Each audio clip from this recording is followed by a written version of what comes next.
నమస్తే, నేను Ashok. Welcome to ప్రజా చైతన్యం. కూటమి సర్కార్ అధికారంలోకి వచ్చి 10 నెలలు పూర్తి చేసుకుంది. 10 నెలల్లో ప్రభుత్వానికి సంబంధించిన హామీలపైన ప్రధానంగా ఎన్నికల్లో ఏదైతే కూటమి సర్కార్ ఇచ్చినటువంటి సూపర్ 6 పథకాలకు సంబంధించి అమలు చేయడానికి ముప్పు తిప్పలైతే పడుతున్న పరిస్థితి కనిపిస్తుంది. అయితే ఇప్పటికే ఈ 10 నెలల్లోనే ఏపీ రాష్ట్రానికి సంబంధించి అప్పులు ఒక్కసారి చెక్ చేసుకుంటే ఈ 10 నెలల్లోనే దాదాపు 1,00,000 కోట్లకు పైగా అప్పులు చేసుకుంటూ వచ్చింది కూటమి సర్కారు. దానికి సంబంధించి అమరావతి మినహాయిస్తే మిగతా అప్పులే దాదాపు 1,00,000 కోట్ల వరకు చేసింది. అయితే ఎఫ్ఆర్బిఎం లిమిట్స్ ప్రకారం ఏదైతే రాష్ట్ర వాటా కింద చేయాల్సినటువంటి అప్పులు ఉన్నాయో ఆ అప్పులకు సంబంధించి ఇప్పటికే ఆ లిమిట్ని కూడా క్రాస్ చేసినటువంటి పరిస్థితి కనిపిస్తుంది. ఇక మరోవైపు కార్పొరేషన్ల కింద తీసుకొచ్చేటువంటి అప్పులను కూడా కూటమి సర్కార్ చేసేసి ఇచ్చింది. అయితే మళ్ళీ కొత్తగా అప్పుల కోసము ఇప్పుడు ప్రయత్నం చేస్తుంది కూటమి సర్కార్. దానికోసం సంబంధించి ఆర్థిక మంత్రి పయ్యావుల కేశవ్ ఢిల్లీలో ఉన్నారు. ఢిల్లీ వెళ్ళి దాదాపు మళ్ళీ కొత్తగా ఒక 68,000 కోట్ల రూపాయల అప్పులకు సంబంధించి ఇవ్వాలని చెప్పేసి అక్కడ ఉన్నటువంటి కంపెనీలతో బ్యాంకులతో కొన్ని ఒప్పందాలు చేయించేందుకు కూడా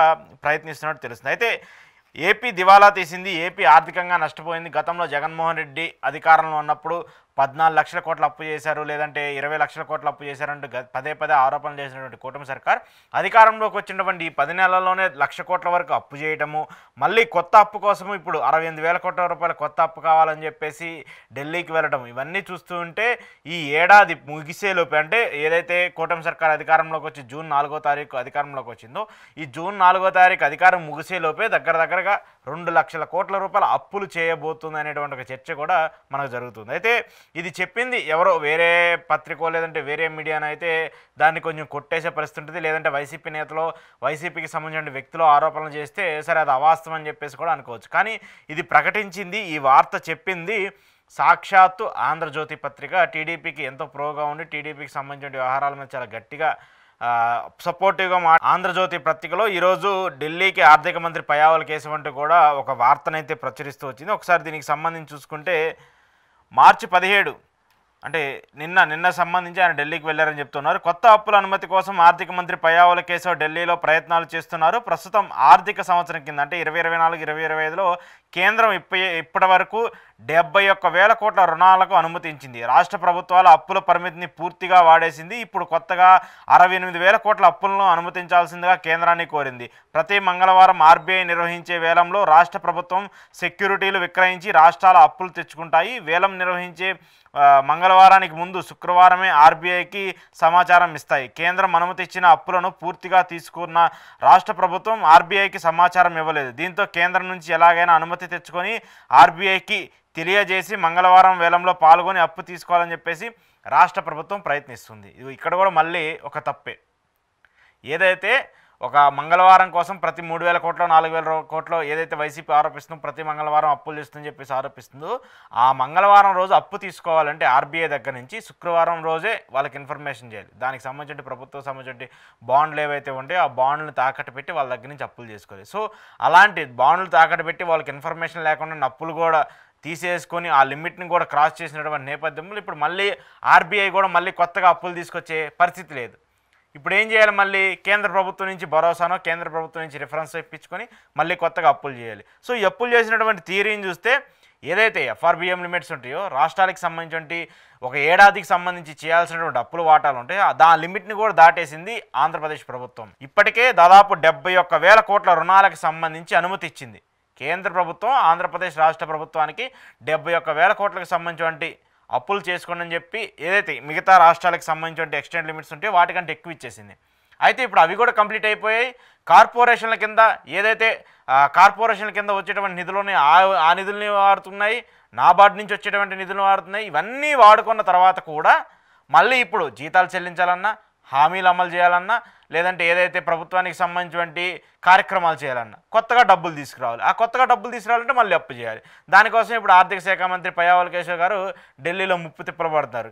కేంద్ర మంత్రుల దగ్గరికి, ఆర్బీఐ దగ్గర ఉన్నటువంటి గవర్నమెంట్ సంబంధించిన వాళ్ళ దగ్గరికి వాళ్ళ చుట్టూరు తిరుగుతున్నారు. మళ్ళీ కొత్తగా అప్పు కావాలని చెప్పేసి ఇప్పుడు ఎంత అప్పు చేయబోతుందని చెప్పేసి చూసుకుంటే మళ్ళీ 68,000 కోట్ల అప్పులను అనుమతి ఇవ్వాలని చెప్పేసి కేంద్రాన్ని కోరుతోంది. మొన్న చేసినటువంటి వేల కోట్ల రూపాయలకు సంబంధించిన అప్పులు పక్కన పెట్టేస్తే మళ్ళీ 68,000 కోట్ల రూపాయలు కొత్తగా అప్పు కావాలని చెప్పేసి కేంద్ర ప్రభుత్వం చుట్టూ రాష్ట్ర ప్రభుత్వం తిరుగుతుంది. మరి కొలైడ్ గవర్నెన్స్లో ఉండి ఎన్డీఏ గవర్నెన్స్లో ఉండి కీలక పాత్ర పోషిస్తున్నాం, మేము కేంద్ర ప్రభుత్వంలో ప్రధానంగా ఉన్నాము, మన వల్లే కేంద్ర ప్రభుత్వం నడుస్తుంది, మన వల్లే బీజేపీ పార్టీ నడుస్తుందని చెప్పేసి పదే పదే ఆరోపణలు చేసేటువంటి టీడీపీ నేతలకు, టీడీపీకి సంబంధించిన వ్యక్తులకు, పవన్ కళ్యాణ్ గారికి 40 ఏళ్ల పార్టీలని మనం నిలబెట్టామని చెప్పేసి వ్యాఖ్యలు చేసినటువంటి పవన్ కళ్యాణ్ గారికి మరి కేంద్ర ప్రభుత్వం నుంచి ఈ సహకారం ఎందుకు అందట్లేదో అర్థం కావట్లేదు. ఇక్కడ మరొక అంశం ఏంటంటే, ఏదైతే అమరావతికి సంబంధించి అటు వరల్డ్ బ్యాంక్ నుంచి ఇచ్చినటువంటి 15,000 కోట్లు కావచ్చు, లేదంటే మిగతా బ్యాంకుల నుంచి తీసుకొచ్చినటువంటి అప్పులు కావచ్చు, అవన్నీ కూడా కేంద్ర ప్రభుత్వం షూరిటీతో మాత్రమే అప్పులు ఇప్పిస్తుంది.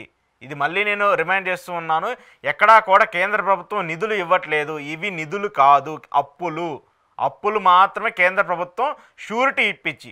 ఏదైతే మనం ఏదైనా బ్యాంకులో ఒక లోన్ తీసుకుంటేనో లేదంటే ఏదైనా తాకట్టు పెట్టి డబ్బులు తీసుకున్నప్పుడు షూరిటీ కింద ఒకరిని ఎలా అయితే మనం పెడతా ఉంటామో, సేమ్ అలాంటి షూరిటీ ఆంధ్రప్రదేశ్ రాష్ట్ర ప్రభుత్వానికి కేంద్ర ప్రభుత్వం ఇస్తుంది. ఆ కేంద్ర ప్రభుత్వం ఇస్తుంది కాబట్టే ఆ 15,000 కోట్లు వరల్డ్ బ్యాంక్ ఇస్తుంది. అది కూడా మళ్ళీ సపరేట్ కండిషన్స్. మేము వచ్చి అమరావతి ప్రాంతాన్ని పరిశీలించి అక్కడ నిజంగా నిర్మాణాలకు సంబంధించిన వెసులుబాట్లు ఉన్నాయా లేదా, అది రాజధానికి సంబంధించిన అంశమేనా, ఇవన్నీ చూసుకున్న తర్వాత ఆ నిధులను విడుదల చేస్తామని చెప్పేసి వరల్డ్ బ్యాంక్ చెప్తూ ఉంది. ఇంకా మళ్ళీ దీని కింద సపరేట్ లోన్స్ మళ్ళీ రాష్ట్ర ప్రభుత్వానికి సంబంధించి బడ్జెట్లో అమరావతి డెవలప్మెంట్కి సంబంధించి కేటాయిస్తుంది. సో ఇవన్నీ చూస్తూ ఉన్నప్పుడు ఇవన్నీ కూడా ఏదైతే ఎన్నికల్లో చేసినటువంటి వ్యాఖ్యలైనా, ఎన్నికల్లో చూసినటువంటి అంశాలన్నా కూడా కేవలం రాజకీయ ప్రయోజనాల కోసం, రాజకీయ అంశాల కోసం వాడుకున్నవి మాత్రమే. ఎక్కడా కూడా దీనికి సంబంధించి ప్రజలకు మంచి చేయాలనో లేదంటే ప్రజలకు ఏదో అమరావతిని కట్టేసి ఏదో ఉద్ధరించాలని కాదు, కేవలం స్వప్రయోజనాల కోసం, స్వలాభాల కోసం చేసినటువంటి వ్యాఖ్యలు. మరి ఈ ఏడాది ముగిసేలోపే ఇన్ని కోట్ల రూపాయలు అప్పులు చేస్తున్నప్పుడు దాదాపు ఈ 10 నెలల్లోనే 71,000 కోట్ల రూపాయలు అధికారికంగా కేంద్ర ప్రభుత్వం నుంచి ఏవైతే రుణాలు వస్తాయో లేదంటే కేంద్ర ప్రభుత్వం నుంచి ఆర్బీఐ దగ్గర నుంచి ఏదైతే సహాయం ఉంటుందో దానివల్లే 71 కోట్ల రూపాయలని అప్పులు తీసుకున్నారు. మళ్ళీ కార్పొరేషన్ల కింద మళ్ళీ అప్పులు తీసుకున్నారు. మళ్ళీ సపరేట్గా వరల్డ్ బ్యాంక్ నుంచి వాటి నుంచి అమరావతి కోసం అని చెప్పేసి అప్పులు తీసుకున్నారు. పోలవరం కోసం అని చెప్పేసి మళ్ళీ అప్పులు తీసుకుంటూ ఉన్నారు. సో ఇన్ని అప్పులు చేస్తూ ఉన్నప్పుడు ఈ ఏడాదిలోనే దాదాపు దగ్గరగా 1,50,000 కోట్ల రూపాయల అప్పులు కంప్లీట్ అయిపోతూ ఉంటే మళ్ళీ ఇంకో రెండో ఏడాది వచ్చేదానికి ఎన్ని అమలు చేస్తారు? మళ్ళీ సంక్షేమ పథకాలు బడ్జెట్కి సంబంధించి 3,23,000 కోట్ల రూపాయలతో బడ్జెట్ పెట్టారు. Is it possible? నిజంగా 3,20,000 కోట్ల రూపాయలని మనం సంపాదించగలమా? రెవెన్యూ లోటు ఎంత ఉంది? రెవెన్యూని ఎంత భర్తీ చేయాలి? ఉద్యోగుల జీతాలు ఎంత ఉన్నాయి? దాదాపు 80,000 కోట్ల రూపాయలే జీతాల కోసం ప్రతి ఏడాది కంప్లీట్ అవుతున్నాయి. వాళ్ళ కోసం జీతాలు ఇవ్వలేము, మొదటి తారీఖు 1వ తారీఖే జీతాలు ఇచ్చే పరిస్థితి లేదని చెప్పేసి ఆందోళన పడుతున్నారు ఉద్యోగులు. ఒక పక్క వాలంటీర్లను ఎత్తేశారు, సచివాలయ ఉద్యోగులు గగ్గోలు పెడుతూ ఉన్నారు. వాళ్ళకి సంబంధించి మాకు జీతాలు సరిగా వేయట్లేదు 1వ తారీఖు అని. 1వ తారీఖు వేయాల్సిన జీతాలు 4వ తారీఖు, 6వ తారీఖు, 8వ తారీఖు అవుతున్నాయి. ప్రభుత్వ రంగానికి సంబంధించి ప్రైవేటైజేషన్ చేయకంటే గవర్నమెంట్లోకి తీసుకోకుండా ఉన్నటువంటి ప్రైవేట్ ఎంప్లాయీస్ ఎవరైతే ఉన్నారో వాళ్ళకు కూడా సరిగా జీతాలు ఇవ్వని పరిస్థితి. కాంట్రాక్ట్ ఎంప్లాయీస్ సంబంధించి వాళ్ళు ఎంత ఇబ్బందులు పడుతున్నారో అంతకంటే దారుణమైన పరిస్థితులు ఉన్నాయి ఇప్పుడు ఆంధ్రప్రదేశ్లో. మరి ఈ అంశాలన్నీ చూస్తున్నప్పుడు కొత్తగా మళ్ళీ 68,000 కోట్ల రూపాయల అప్పు కోసం ఆర్థిక మంత్రి పయ్యావుల కేశవ్ గారు ఢిల్లీ చుట్టూరు తిరుగుతున్నారు, కేంద్ర ప్రభుత్వం చుట్టూరు తిరుగుతున్నారు. అయ్యా ఆర్బీఐకి మీరు చెప్పండి, ఈసారి నుంచి సక్రమంగా చేస్తాము, సక్రమంగా ప్రతి శుక్రవారం ఏవైతే డాక్యుమెంట్స్ సబ్మిట్ చేయాలో అవి చేస్తామని చెప్పేసి వాళ్ళ చుట్టూరు తిరుగుతున్నారు. సో ఇది ఆంధ్రప్రదేశ్ రాష్ట్రానికి సంబంధించి జరుగుతున్నటువంటి వాస్తవ పరిస్థితి, నిజమైన పరిస్థితి ఇది. ఏదో అమరావతిలో ఏఐ చూపించి గ్రాఫిక్స్ చూపించి జరిగేది అబద్ధమే, లేదంటే బడ్జెట్లో పెట్టినట్టు 3,20,000 కోట్ల రూపాయలకు సంబంధించి హామీలు నిర్వహిస్తామని చెప్పడం అబద్ధమే, ప్రజా సంక్షేమం చేస్తామంటాము అబద్ధమే, ప్రజలకు ఇచ్చినటువంటి హామీలన్నీ నెరవేరుస్తామని చెప్పడం కూడా అబద్ధమే. ఇవన్నీ కూడా అబద్ధాలే. ఏవైతే ఇప్పుడు అప్పుల కోసం తిరుగుతుందో చూసారా, ఇది మాత్రమే నిజం. ఇదే ఆంధ్రప్రదేశ్లో జరుగుతుంది. నేను చెప్తున్నటువంటి అంశం ఏంటంటే, గత ప్రభుత్వానికి సంబంధించి చూసుకున్న 2014 నుంచి 2019 సంబంధించినటువంటి ఆ 5 సంవత్సరాల టెన్యూర్ చూసుకున్నా, అంటే చంద్రబాబు నాయుడు గారు ఆంధ్రప్రదేశ్ రాష్ట్రానికి మొదటి ముఖ్యమంత్రిగా, విభజిత ఆంధ్రప్రదేశ్ సంబంధించి ఆంధ్రప్రదేశ్ రాష్ట్రానికి మొదటి ముఖ్యమంత్రిగా పనిచేసినప్పుడు వారసత్వంగా వచ్చినటువంటి అప్పులు చూసుకున్నా, లేదంటే ఆ 5 ఏళ్ల పాటు ఆయన టెన్యూర్లో చేసినటువంటి అప్పులు చూసుకున్నా కూడా దాదాపు 3.5 లక్షల కోట్ల రూపాయల అప్పులు జరిగినాయి. లాస్ట్ టర్మ్ జగన్మోహన్ రెడ్డి అధికారంలో ఉన్నప్పుడు దాదాపు ఆయన కూడా 2,40,000 కోట్ల రూపాయల వరకు అప్పులు చేశారు. అంటే ఓవరాల్గా 6,40,000 కోట్ల రూపాయల అప్పు మాత్రమే జరిగింది ఈ 10 ఏళ్ల పాలనలో. ఈ 10 ఏళ్లకు సంబంధించి అటు జగన్మోహన్ రెడ్డి పరిపాలించిన, చంద్రబాబు నాయుడు పరిపాలించిన. సో ఈ 10 ఏళ్లలోనే ఇన్ని లక్షల కోట్ల అప్పు జరిగిందన్నప్పుడు మరి ఈ ఏడాదిలోనే దాదాపు దగ్గరగా 1,50,000 కోట్ల నుంచి 2 లక్షల కోట్ల రూపాయలు అప్పు చేస్తున్నామంటే మరి ఇది అభివృద్ధి ఎక్కడ జరుగుతుంది? అభివృద్ధి ఎక్కడ సాధ్యమైంది? చంద్రబాబు నాయుడు గారు ఏదైతే పదే పదే మాటలు మాట్లాడారో ఇక్కడ మనం డబ్బులు తీసుకురావాల్సిన పరిస్థితి లేదు, అమరావతి కోసం డబ్బులు ఖర్చు పెట్టాల్సిన పరిస్థితి లేదు, అదే సంపద సృష్టించుకుంటుంది, అమరావతి అనేది సెల్ఫ్ సర్టైన్డ్ క్యాపిటల్ అని చెప్పినటువంటి చంద్రబాబు నాయుడు గారు ఇప్పుడు ఎందుకు అప్పులు చేస్తున్నారు? ఇవన్నీ కూడా సెల్ఫ్ సర్టైన్డ్ క్యాపిటల్ కోసం అన్నీ మనం చేయాల్సిన అవసరం లేదు కదా. మరి చేసినటువంటి డబ్బులన్నీ ఎక్కడికి పోతున్నాయి? హామీలు అమలు కావట్లేదు, సూపర్ 6 పథకాలు అమలు కావట్లేదు, తల్లికి వందనం అమలు కావట్లేదు, నిరుద్యోగ వృత్తి అమలు కావట్లేదు, రైతు రుణమాఫీ అమలు కావట్లేదు, రైతులకు సంబంధించి ఏదైతే వాళ్ళకి నిధి కింద ఇస్తామని చెప్పేసి 20,000 అని చెప్పారు అది అమలు కావట్లేదు. ఇవేమి అమలు కాకుండా ఉంటున్నాయి, మళ్ళీ కప్పులు చేస్తున్నారు. ఈ 10 నెలల్లోనేమో దాదాపు 1,00,000 కోట్లకు పైగా అప్పు అయింది, మళ్ళీ 68,000 కోట్ల రూపాయల అప్పు కోసం మళ్ళీ కేంద్ర ప్రభుత్వం చుట్టూరు తిరుగుతున్నారు. ఇవన్నీ డబ్బులు ఏమవుతున్నాయి? మళ్ళీ అసెంబ్లీలో పెద్ద పెద్ద ప్రజెంటేషన్లు జరుగుతూ ఉన్నాయి. 2047 విజన్, 2047 విజన్కి సంబంధించి ఆంధ్రప్రదేశ్ రాష్ట్రం అభివృద్ధి కాబోతుంది, మరో హైదరాబాద్లాగా అమరావతి కాబోతుంది. వాస్తవ పరిస్థితులు ఏంటి? ప్రస్తుత పరిస్థితులు ఏంటి? 2047 వరకు బతికుండాలంటే ఈరోజైతే అన్నం తినాలి కదా, ఈరోజైతే మన కడుపు నిండాలి కదా, ఈరోజైతే మన కంచంలో కూడి ఉండాలి కదా. ఇప్పుడు బతికుండాలయ్యా బాబు అని చెప్పేసి చెప్తుంటే 2047లో నిన్ను బతికిస్తానని చెప్పేస్తే ఇది ఎంతవరకు వాస్తవం? ఏంటి ప్రభుత్వానికి సంబంధించి చేసేటువంటి వ్యవహారాలు?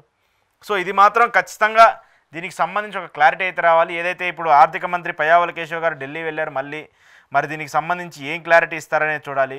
ఇప్పుడు మళ్ళీ కొత్తగా 68,000 కోట్ల రూపాయలు అప్పు చేస్తున్నారంటే 68,000 కోట్ల రూపాయలు దేనికి వాడుతున్నారు? ఆ క్లారిటీ అని ఇవ్వాలి కదా. 68,000 కోట్ల రూపాయలు చేసాము, బడ్జెట్కి సంబంధించి ఈ హామీలకి సంబంధించి వాటిని అలొకేట్ చేస్తూ ఉన్నాము, తల్లికి వందనం కింద ఈ పిల్లలందరికీ డబ్బులు ఇవ్వడం కోసం ఈ డబ్బులను వాడుతున్నాము, లేదంటే ఇంకో దానికోసం ఈ డబ్బులు వాడుతున్నాము, నిరుద్యోగ వృత్తి ఇవ్వబోతున్నాము అని ఏదో ఒకటి క్లారిటీ అని ఇవ్వండి. ఎందుకు అప్పులు జరుగుతున్నాయి, ఎందుకు ఖర్చు పెడుతున్నారో కూడా అర్థం కాని పరిస్థితులు ప్రస్తుతం అయితే కనిపిస్తుంది. అంటే ఎంప్లాయీస్కి జీతం ఇవ్వడానికి కూడా అప్పులు చేసి జీతాలు ఇవ్వాల్సిన పరిస్థితులు ఇప్పుడు ఆంధ్రప్రదేశ్ రాష్ట్రంలో ఉన్నాయంటే మరి పరిస్థితులు ఎంత దారుణంగా ఉన్నాయో ఆలోచించాలి. ఇప్పుడు శ్రీలంక అయిందా? ఇప్పుడు ఆంధ్రప్రదేశ్ శ్రీలంకగా మారిందా? ఇప్పుడు ఆంధ్రప్రదేశ్ బీహార్లో మారిందా? ఇప్పుడు ఆంధ్రప్రదేశ్ అట్టడుక్కి దిగిపోయిందా? ఇప్పుడు కూడా మాట్లాడాలి ప్రభుత్వానికి సంబంధించిన వ్యక్తులు. గతంలో ఏవైతే ఆరోపణలు చేస్తూ వచ్చారో, గతంలో ఏవైతే అంశాలు మాట్లాడారో ఆ అంశాలకు సంబంధించి అంత పెద్ద ఎత్తున తెలిసిపోయిందనేది మీరు ఎలా అయితే మాట్లాడారో, ఇప్పుడు ఈ అంశాలకు సంబంధించి కూడా ప్రభుత్వానికి సంబంధించిన ప్రధానంగా ఉన్నటువంటి పవన్ కళ్యాణ్ గారు సమాధానం చెప్పాలి, చంద్రబాబు నాయుడు గారు కూడా సమాధానం చెప్పాలి.